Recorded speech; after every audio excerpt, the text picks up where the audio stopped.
The Bitcoin Group, the American original. For over the last 10 seconds, the sharpest Satoshis, the best Bitcoins, the hardest cryptocurrency talk. We'd like to welcome our panelists, Will Pangman from Topeki. Hi. Christoph Atlas from Anonymous Bitcoin Book. Thanks for having me. And I'm Thomas Hunt from the World Crypto Network. Our top story tonight, Issue 1. Kraken selected to aid MtGox liquidation and investigation. Kraken's Japanese expansion continues, this time volunteering their expertise to both investigate and distribute found bitcoins in the aftermath of MtGox.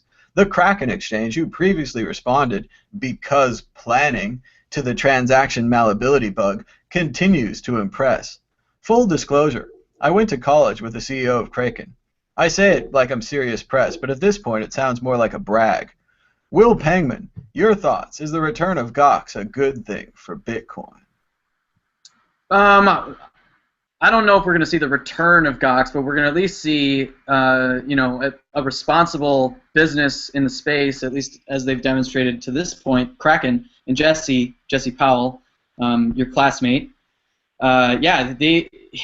He could be. I mean, he is incredibly badass for doing this, to be honest. And this is a huge risk that they're taking. I think he's taking it because he, from what I can tell, is someone who truly cares about the space. He cares about the users, and he cares about the people who are MtGox creditors. And they're not going to get back everything they lost, more than likely, but they'll get back whatever's left and apportioned to them by a responsible player in the space. So really, kudos to Jesse and the team at Kraken, and I think this might be a soft landing or somewhat kind of a happy ending to a very tragic story that was the MtGox saga. And this was a major concern in the Bitcoin space. Who's going to investigate this? Are we going to find out what really happened? Now, for the first time, I feel like we might actually find out what happened because they've got a competent team on the ground. Christoph Atlas. Yeah, I thought there were a couple points in the story that were interesting. Number one, are we going to see Gox coming back? No. The Kraken CEO says the reputation is irreparably damaged. MtGox is now associated with complete fail, and he said that he had absolutely no interest in Rand, which I think we sort of observed this back several months ago when we talked about that. I'm also curious if we'll ever get any insight into what happened with the Gox coins. Apparently they're bringing on a team of researchers who focus on Bitcoin security full-time. They're a Japanese-based business, and they've been doing some research in this area. I wouldn't be surprised if we did get some insight into this because of the sheer amount of money that's involved. It's very difficult to hide that amount of money on the blockchain. Simply splitting it into ever smaller amounts of funds is not a very effective means of doing it. If you want to try and obscure the trail by putting the coin through a mixer or something along these lines, there simply isn't enough volume transactions. If you're trying to mix $1 million in Bitcoin and everybody else is trying to do $100,000 total, then you're 90%, something like 90% of that volume. So even if you do successfully get your coins through this mixing process, everything that's coming out of that mixing process, there's a 9 in 10 chance that it belongs to you. So it's really hard to make these things disappear. In many ways, it's kind of surprising that we haven't already figured out what happened with a lot of these coins. And I think that there's definitely a possibility that we'll see something happen there. 9 in 10, those are great odds. And it's too bad they won't be restarting MtGox because they were going to miss out on that $1 that Brock Pierce offered them for the company. Moving on, Issue 2. Reddit says Western Union demanded takedown of this Bitcoin ad mocking the company from Facebook, igniting a firestorm on our Bitcoin where multiple other parodies were quickly created and the Streisand effect was in full force. Christoph Atlas, Your thoughts on Western Union? Was taking down this image really a good idea?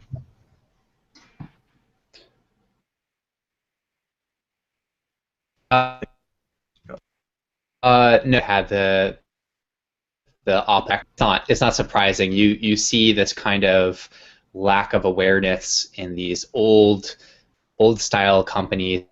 I mean, Western Union probably would like to think of themselves as a sort of a hip, technology savvy company, but in a lot of ways they feel very old.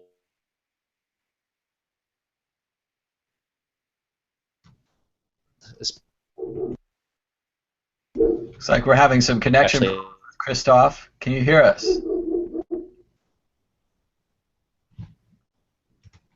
We're talking about. It's like he's slowed down quite a lot. in the Bitcoin.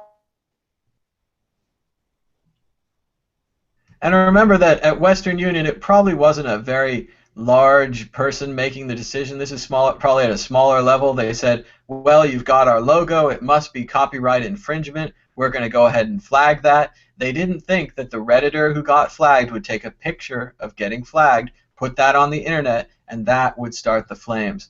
Will Pangman, your thoughts? Yeah, I was really eager to hear Christoph, bring home the point, but Western Union being an old company, like 230 years old, they really have done very little to modernize their business over the last several decades, and they look that part. They really do. A company that old, being around so long, is a huge achievement. I mean, massive achievement. But in order to continue to grow with the pace of technology, they need to make dramatic changes. The proper way to handle this, if you wanted to couch this as a single instance, or whatever, would be to make fun of yourselves only in the public forums where you're being made fun of, and not let it really seep out into the greater channels of the internet, like Reddit, for example. To just make fun of yourself and say, oh, haha, you're right, we kind of like this Bitcoin thing too, very interesting.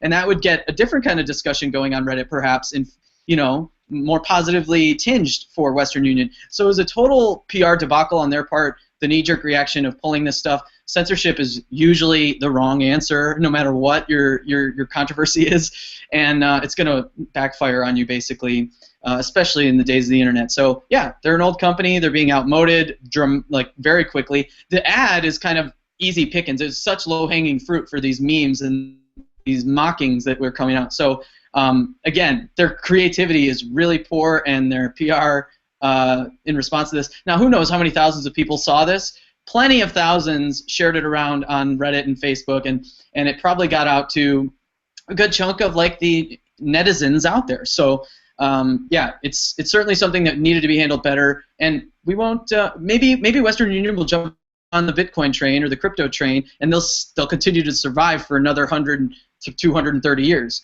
But I think what we're seeing is that probably won't happen. And that's exactly what they need to do. They need to adopt Bitcoin. They probably need to buy a company like RoboCoin, get some Bitcoin ATMs that are two ways, install them in all of their existing brick and mortar locations, and make an incredible transition. It's very unlikely they're going to be able to make that incredible transition, even though they have the brick and mortar stores, and you think that would be an advantage. It reminds me of when Blockbuster was starting to sink downwards, and people were like, what if Blockbuster kind of merged with the Netflix, where instead of putting your movies in the mail, you could take your movies back to the store and trade them in again, or you could put them in the mail. But that idea never really came together. The idea of taking your phone to a Blockbuster to download a movie never really made any sense, and I think Western Union is going to find much the same problem. Christoph, you seem to be back with us. Any more thoughts on Western Union if the connection will allow? Still muted. I think something was interesting about the story. Oh, can you hear me okay? I think we have a bit of a delay, so go ahead. Okay.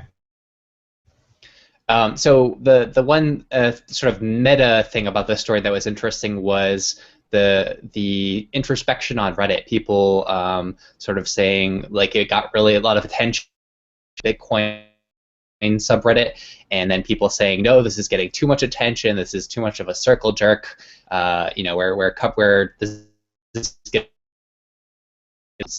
is ridiculous. I'm ashamed of the Bitcoin community. Like, as someone pointed out on Reddit, I thought this was quite apropos. You know, if you have serious stuff that you're covering every single day, it's fine every once in a while to, you know, focus on some silly stuff. And the Western Union thing certainly was silly. It's a silly company anyway to think that they could compete with Bitcoin. It's a very just hilarious idea that they still exist. Telegrams, telegraphs, wiring money. I have that record I showed on the internet the other day, How to Code, and it's a record, so it doesn't mean computer program, it means Morse code. So just a real idea of how old this company is, what we're dealing with here. Exit question, and this very much lines up with what I was saying. How much longer will Western Union be in business? Will Pengman? Well, they need to slash their fees, and they need to adopt the future payment technologies, which lots of banks and financial institutions have been reluctant, slow to do. Western Union would be a giant if they did. One of the biggest. It's one of them and MoneyGram, I think, are really the only practical ways to send money around the world in terms of U.S. dollars, unless you're higher net worth individual. So, yeah, they pivot and shift, and they could keep all the same branding and strategies, everything, but they're probably not going to. So 15, 25 years. Wow. Christoph, Atlas. Yeah, more years at the very least. They primarily cater to those who are technologically challenged, and until Bitcoin becomes really easy for people to use, and until Bitcoin you can really rely on Bitcoin to pay things that need to be paid in an emergency fashion, Western Union is going to continue to have utility to those individuals. There is certainly a problem of developing world access to both smartphones, Bitcoin, and a place where you can trade your Bitcoin for your local currency. But overcoming these barriers could happen quickly. Internet adoption happened quickly, Wi-Fi adoption happened quickly, smartphone adoption is happening quickly. I think they could be in serious trouble within 5 years. Moving on, did you know you can ask questions to the Bitcoin group at any time during the live broadcast? Simply click on the overlaid questions icon on the YouTube video, log into Google+, and you'll be all set. Your questions on the Bitcoin group. What could be simpler than that? Issue 3, Bitcoin Black Friday. Both charities and businesses are participating in what I'm sure is already a major success, though I haven't had the chance to buy anything yet. Will Pengman, what are you looking forward to buying? Any deals catch your eye? What about the charities? I see the American Red Cross is now accepting Bitcoin as well. Yeah, I love seeing the big name charities come on board, and they would really impress me if they would provide the transparency that I think a lot of folks would like to see them leverage using the Bitcoin blockchain technology.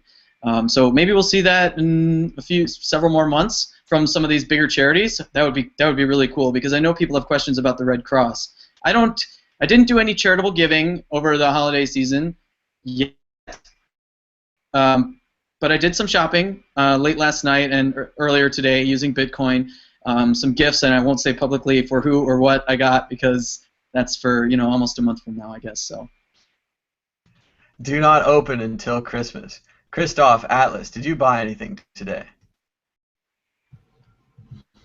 No, I'm smogging. I don't know if you're familiar with this term, but it's a reference to the dragon from Tolkien's Lord of the Rings.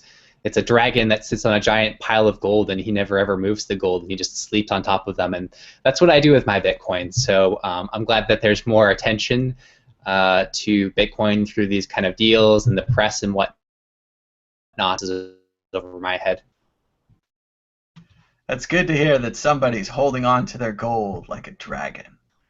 Now, I haven't bought anything yet. It looked like there was a lot of good deals. Check out the Bitcoin Black Friday site at, I think, bitcoinblackfriday.com. They also had the charity deals. I wouldn't hold your breath for that transparency on the American Red Cross, Will. I think a lot of the old world charities are going to use Bitcoin as a way just to augment their funds, try to collect another category of funds. But it does open the door for what you're describing. a truly Bitcoin charity that keeps its expenses on the blockchain, pays its vendors in Bitcoin, and donates and spreads Bitcoin around. I'm not sure we've seen that yet. BitGive Foundation is very close to that, but again, being the first one and being the first one to be, cryptographically proven or all on the blockchain, that's going to be incredibly difficult. So I would hold off for that. You don't want to be the first. You could have some problems. We have additional comments on this, Christoph? Yeah, I was going to say, on the subject of charities, it is quite interesting. So I agree that these old world charities are going to take a very long time to integrate blockchain technology, but in the Bitcoin world, we are seeing significant pressure on Bitcoin-based charities to up their game. So one of the big Bitcoin news items recently was Sean's outpost. There was some criticism about the sort of openness that they were demonstrating with their funds, where they were going, how much funds they had received, how much they had spent, and the attention forced them to make some quick changes to how they're receiving their funds, making sure they're secure, and opening up their books to the donating public. So I think that we could see a lot more of that spread into other charities in the Bitcoin ecosystem, and it's going to seep out from there into the rest of the charitable world. Will, do you have a comment?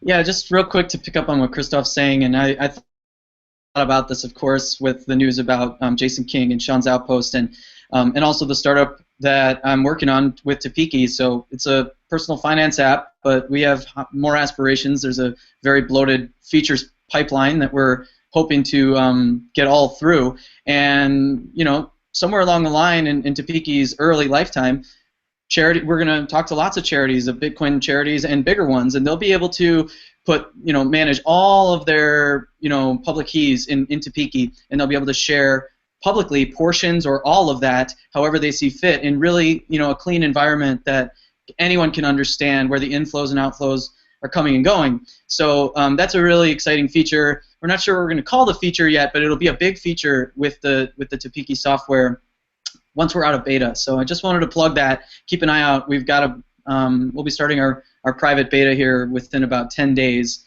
and then public a couple weeks after that. So we're really excited to be able to provide something that can help these Bitcoin charities really lead the way and show the power of sharing this information with your donors, your constituents, and future donors.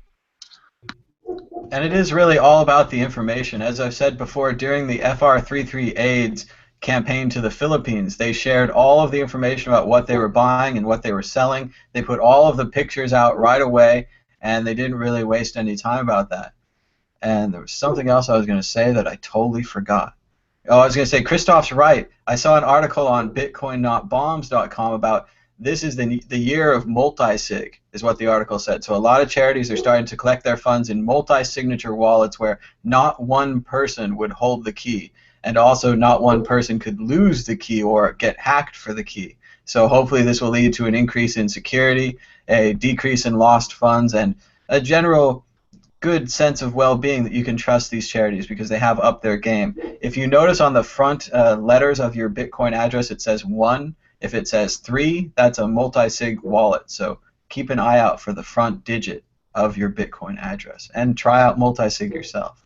Moving on, issue 4. Did the NSA outline Bitcoin in 1996? An early research paper by the NSA describes a system of cryptographic cache based upon the SHA-1 cipher, the predecessor to the SHA-256 used by Bitcoin. This early paper was published in the MIT newsletter and the Harvard Law Review. However, many believe that the most important question that this paper raises is, did Satoshi Nakamoto work for the NSA? Christoph, Atlas. I think this question is 100% silly. So just some empirical evidence, right? He said, no, this that they put out there is it's not peer-to-peer in nature. You don't have decentralized minting of coins. It's not. As for whether the NSA invented Bitcoin, which I suppose is a separate issue, to me it's like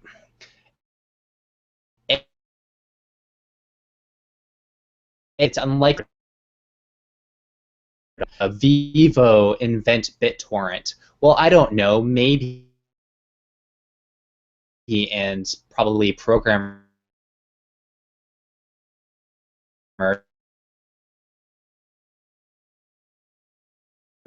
station, and even if they did, it's too freaking late.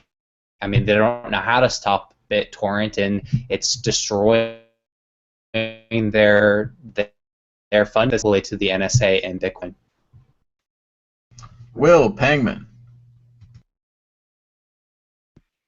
Yeah, this is a story that seems to be dug up every couple months or so. Well, really, like every couple times a year, 2 or 3 times a year, I see this. And what is happening is Bitcoin adoption is growing, so a lot more new minds are coming into the space, and they're doing their due diligence research like we all did in the early days to convince ourselves that this was really, that it wasn't too good to be true or whatever doubts you had.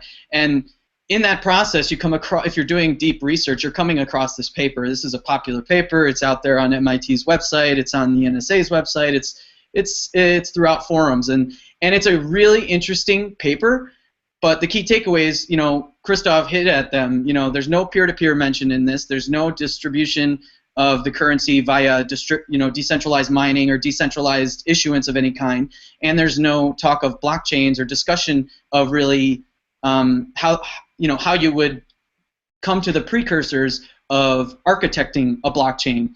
So what we're seeing with this paper, and I've said this on this show before, I believe, is the two camps that are always kind of intermingling with each other. There maybe even be some kind of a revolving door informally between, let's say, NSA folks, private contractors, or government employed, and cypherpunks, and the folks who are interested in this stuff, peer-to-peer foundation folks, and so on. And they piggyback on each other's innovations as they build on these same ideas. And of course, the electronic cash, hash cash, digital currency has been one of the holy grails of digital inventions that we want to see in the future. And so this is like just another paper getting closer at that, kind of chipping away at it, where NSA folks are looking at what the cypherpunks are doing, chipping away some more at it, adding to it. There wasn't a GitHub back then, but they're essentially doing pull requests with each other, kind of. And what we see out of it is things that are used for, let's say, innocent purposes and things that are used for not so innocent purposes, and both of those things are happening by both camps. So this is just experimentation, and these two communities are sort of intermingling from time to time and working together sort of informally. And what we see out of it is kind of like Adam Back's Cash with David Kalm and all these other guys, Hal Finney, coming together with Satoshi to bring us Bitcoin and the blockchain. I remember that everyone was talking about it. Science fiction authors, movies, everyone knew there was some kind of digital cash that could be developed. But it took the cyberpunks and it took Satoshi bringing all of these tools and all of these various ideas together into one Bitcoin that really seems so far on its face to have actually brought us there, that we were actually on the threshold of real digital cash not controlled by a government, which is still, even to say that today after a year and a half of focusing on this very, very seriously, it's incredible without a government. And I didn't say anonymous, but I would say pseudo-anonymous, but that confuses people. Moving on, issue 5. China's crackdown in Hong Kong may fuel a long-term democracy movement. Protests continue in Hong Kong for the second straight month, as covered live here on the World Crypto Network by the brave journalist James Bang. Recently, police removed protesters from their streets, but the protesters came back. Just this morning, live on the World Crypto Network, the protesters adopted a strategy of constant movement, which totally baffled the Hong Kong police. Will Pangman, could the Umbrella Revolution spark a full-scale democracy movement in China? Is this a further extension of the Arab Spring? Sorry. Yeah, I think it is an extension of the Arab Spring. This sentiment was hypothesized, this global sentiment that's sort of spreading like bees migrating or whatever you want to say. This was hypothesized by roundtable groups and policymakers the world over, presidential advisors and so on, the Kissingers, the Brzezinskis of the world, and others. They hypothesized that there'd be this fomenting unrest because of the soft tyranny, for lack of a better term, that's probably not their words, but that was enveloping the world, and very much was the strategy that these folks come up with. So they knew that it would come, and here it is. We have the Arab Spring, we have Occupy stuff happening, it's still going on, and we've got what's going on in Hong Kong. So, I mean, will it spawn a democratic revolution of sorts? I think all of these kinds of movements, they tend to get co-opted in some way or another at some point. And what happens is the message is whitewashed, or the message is shifted and changed to be neutered in a way so that it can't accomplish the actual changes that, let's say, the movement started with. So I really think, I'm more impressed by this umbrella revolution so far than any of the other ones previously, because it doesn't seem to have been co-opted just yet.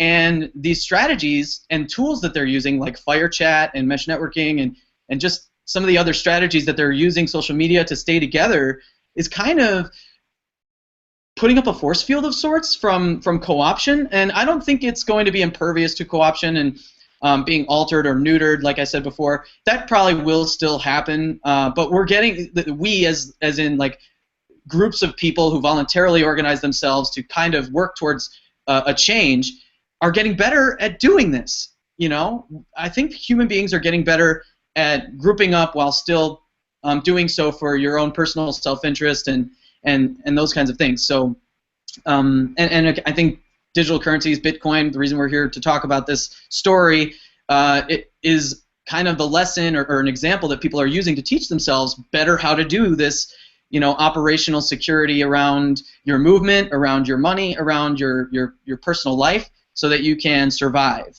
and achieve the vision and not go off message and not get distracted and co-opted. These people don't seem to be disillusioned yet. So when there's disillusionment, there's been co-option. That's what I use. Well, and certainly the movement has no leaders, so there's no one to co-opt, so hopefully that will continue. And as we've seen this morning, at least from a media perspective, the media situation is getting better. We had multiple people out there doing live tweets, doing live photos, doing vines. We had James Bang from Hong Kong out there filming with us, and they also had a live broadcaster from Japan who was there, as well as the rest of the traditional media. So there's an incredible media force there, there's human rights monitors, and there's volunteers watching the situation. So it is improving, but it's also extending, and no one knows where it's going to end or what the ending is going to look like. Christoph, Atlas, your thoughts? The Chinese government is extremely savvy at oppressing democratic revolution, and you can be sure that they're keeping very, very close tabs on this and putting a lot of resources and intelligent work into undermining this, or containing this at least. It's obvious that this would start in Hong Kong. They have a little, and they are the more capitalist of the two, for sure. Capitalism, in many ways, goes hand in hand this type of revolution. I also think it's very, if you sort of look and compare this movement with the way that human beings would handle this type of situation a few hundred years ago, I think we've learned some lessons.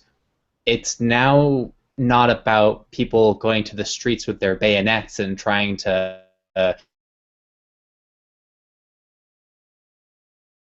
which ultimately just means that a new type of dictator takes over and usurps the movement for his own purposes.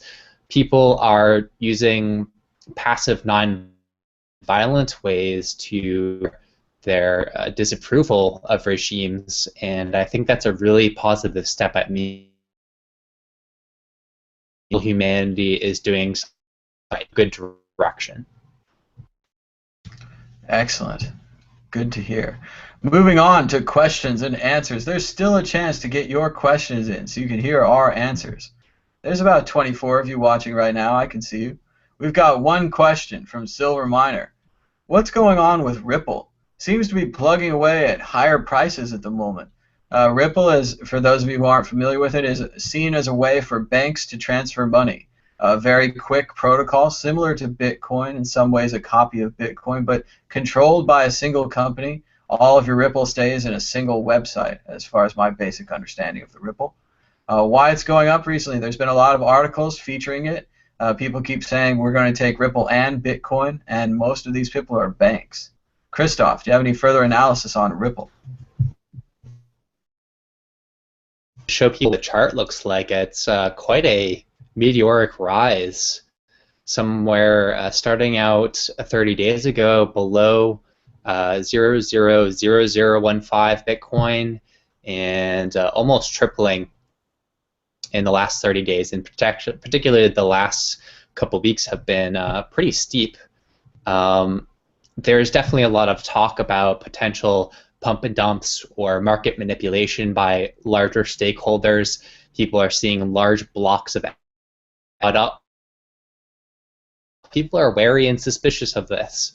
It wouldn't be the first time that there was a significant rise in the Ripple price. It probably won't be the last time, but I would definitely caution people to be very, very skeptical trying to jump into what might look to the amateur like a bull market in XRP. I think we'll see much lower prices in the future, so just be careful where you buy in if you're going to get into that speculation game.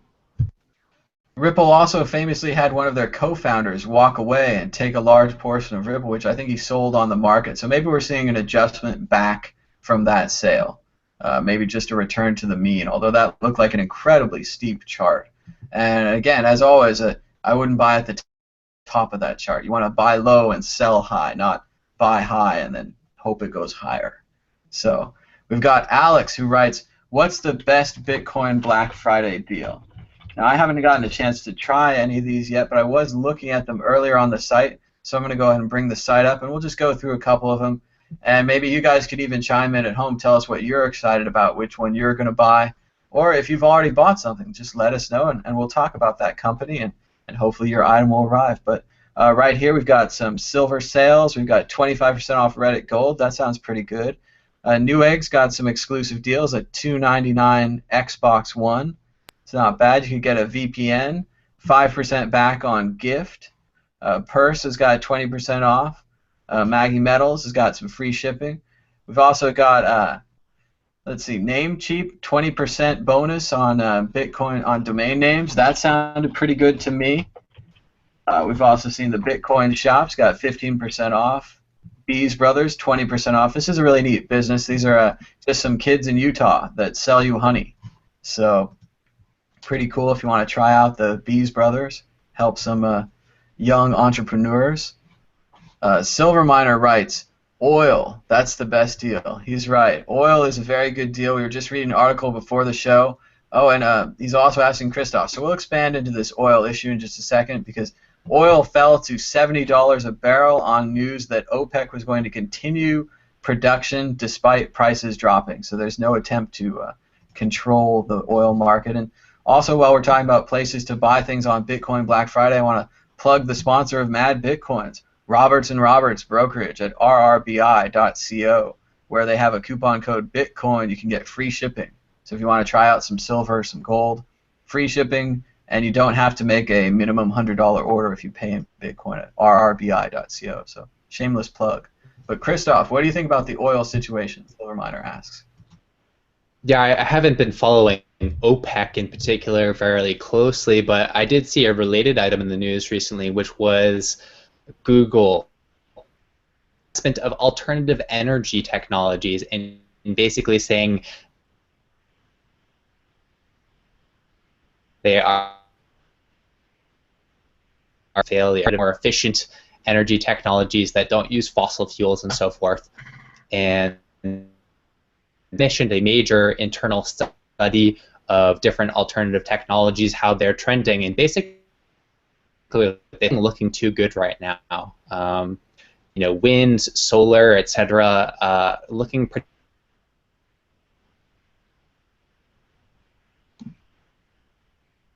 crappy right now. Is a bunch of fuels in order to generate to the point where they can make up that cost in a relatively short period of time. We're not that close to that, especially in these more green technologies. Might be a slightly different case for nuclear and so forth. Line is that some very smart people have looked at this issue, and I think that we're going to be using oil for a very, very long time. Also recently in news, the Rockefellers divested all of their oil holdings. So it's very fascinating to keep an eye on what's going on with old money and old oil money. We've also got a question from Alex Sturck. Alex writes, speculations on Bryce Wiener's mystery patent. Well, this is the first I'm hearing of it. Previously, Bryce Wiener, guest on this show, loved having him, and he was working for Block Tech Group, and I heard that he was the CEO, and then I heard that something happened and he's no longer the CEO. I haven't really heard any more information about that from Bryce. As for a mystery patent, I have no idea. I know they were working on Alexandria, which was like a Twitter monitoring system, putting Twitter onto the blockchain. Sounded interesting. They had some other ideas about altcoin markets. And anyone else want to speculate on Bryce Wiener's mystery patent? Christoph, and Will will give you a chance after this. Blockchain. Bryce Wiener has patented the blockchain. That's going to be some serious problems. Will, care to challenge Bryce's patent? No, I won't challenge it. He's a bright guy. He's full of interesting ideas, and he's a good researcher. So I'm not sure why I'm sure we'll all find out eventually. It'll be interesting. If he thinks he can patent the whole blockchain, I'll bet it'll be great for all of us. I don't know. But anyway, let's see. Any more questions or answers? Anyone out there? Comments? What would you buy at Bitcoin Black Friday? The time is starting to run out on the show as we prepare for predictions or story of the week, where even I haven't prepared a prediction or a story of the week. Will Penguin, let's see, we've got one more question. It's something for, Alex has a guess on Bryce Wiener's patent. He says it's something for asset-backed cryptos. So let's keep an eye out on the asset-backed crypto sphere for a Bryce Wiener patent, and perhaps some patent lawsuits and issues after that, which is what happens always after you get a patent. So you start to defend it. Great for you. And we'll see how all that goes. And that, of course, would involve Counterparty and Ethereum and maybe even MadeSafe. So fun, fun, fun, what you've got down on paper. Will, story of the week or prediction? This is a story I read last Friday, so it's kind of still in the week. But it was an article on Boing and by Cory Doctorow, and he basically just talks about the new innovations coming out of giant tech companies like WhatsApp and Apple and others are being more friendly to security and privacy, more enabling of them to leverage end-to-end encryption or just strong cryptography, strong encryption of their data. And so this is having lots of backlash. You've probably heard of this, the fight between the FBI and Apple about iCloud. Apple claims it's technically zero knowledge, where Apple can't read the data. I'm not sure it's truly zero knowledge, if it's truly end-to-end encrypted, but that's good news. I mean, this is a trend that I never thought we would see 2-3 years ago, and even a year ago was really pessimistic about this trend emerging for companies who have to lead the way for mass adoption of computing innovations. Really, they kind of have to lead the way because they have, like Apple controls 1 billion credit card numbers or something like that. So they really have users, into their culture. So them introducing, they're going to have to teach their users how to use these strong encryption tools, and that's going to be something they have the resources to do very well. So I'm just, positive on, there's lots of reasons that Google, Apple, Microsoft and others deserve derision and frustration from their users with regard to the privacy stuff.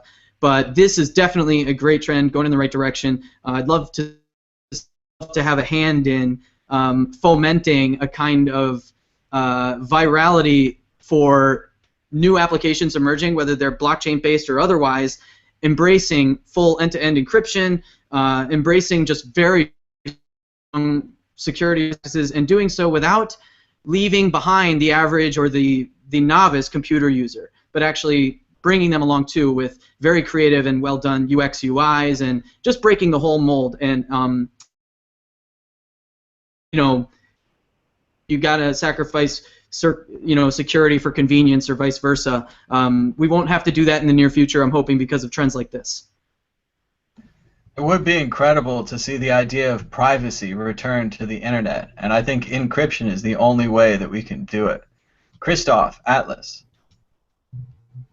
Yeah, one story of the week and one prediction. So I watched this presentation, a Korean woman named Yeon-mi Park, and she gave a speech at the 2014 Oslo Freedom Forum.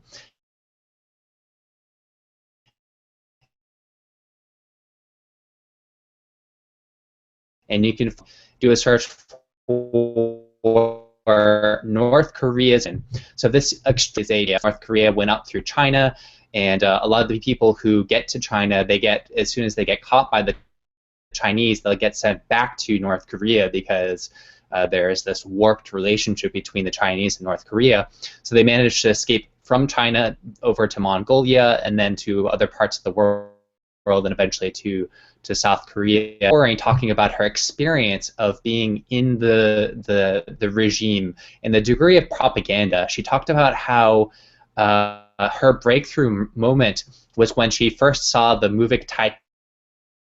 It was the first movie she saw where there was a love story wherein the two people not sacrificing themselves for the North Korean regime.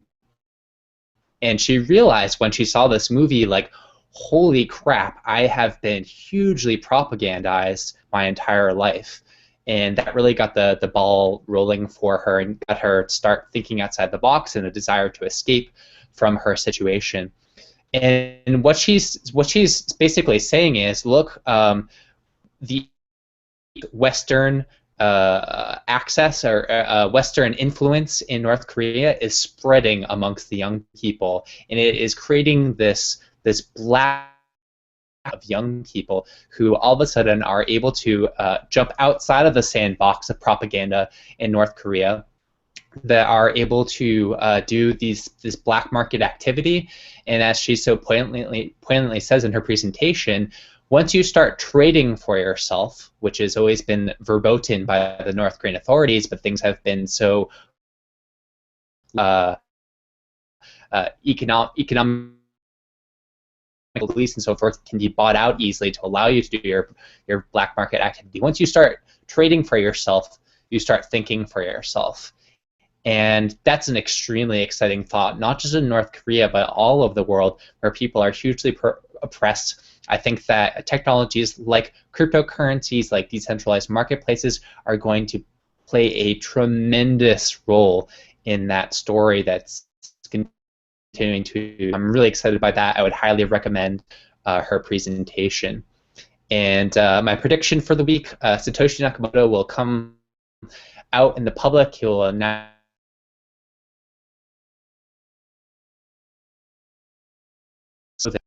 by the during the presentation. I'm gonna have to watch that back to see if the audio worked on the outside, because I sure couldn't hear it. But great predictions, Christoph. I like the first story. My prediction or story of the week is, if you liked Bitcoin Black Friday, wait till you see Bitcoin Giving Tuesday. This coming Tuesday, join at Mad Bitcoins and others on Twitter, where we will be giving to Bitcoin charities all day long. Just like last week where we did Tipping Tuesday for the Bitcoin media. Next week we're doing Tipping Tuesday for Bitcoin charities. That means BitGive Foundation. Also the brand new Mobile Medic, who now accepts Bitcoin. And maybe even a few bucks for the American Red Cross. Check it out at Bitcoin Giving Tuesday. We've got time for just a couple of more questions because you're still sending them in. Silver Miner writes, what's up with the new Facebook rules? Looks suspect. I'm not sure. I've seen some kind of a privacy academy that I need to attend, and that soon they're going to be telling me new things and explaining things to me in new ways. They'll make me understand everything better. I have no idea. My posts are still set to friends only. I'm trying to keep that information in its box, although I do know that its box is owned by a company that could be owned by anyone else at any time. So it's a box with a lot of holes. I've also got a question from Michael Troder who says, did you know that Andreas Antonopoulos is in New Zealand at the moment? New Zealand is on the Bitcoin map. I did hear that, and I heard that Tatiana Moroz is with him. And I've seen several posts on Reddit with live video of Andreas presenting at various Bitcoin meetups, and of course at the conference that he's attending, the Bitcoin South Conference. So congratulations to Andreas. It's great to have him representing the Bitcoin movement out there, and great to have Tatiana with him as well. Will, Christoph, any comments on these last couple of questions? Otherwise, let's see. Will, any last words? I'm glad to see Bitcoin. It seems fun. Christoph, any comments or last words about Bitcoin South? You know they have hobbits and Lord of the Rings stuff down there in New Zealand. Sounds pretty cool.